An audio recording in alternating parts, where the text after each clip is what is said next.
How to use the OutIn Nano Basket Plus adapter kit for double espressos.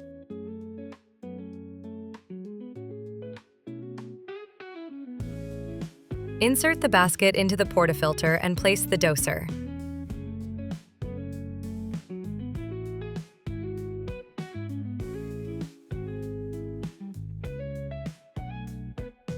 Measure and add 16 to 18 grams of espresso.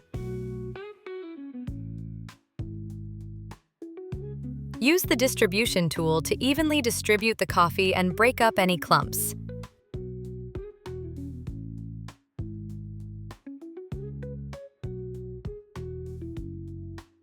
Take the tamper and apply a light amount of pressure.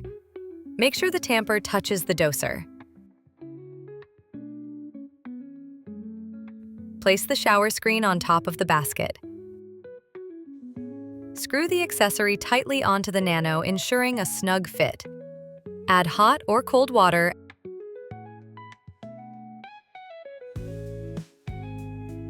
and start the hot or cold water extraction procedure.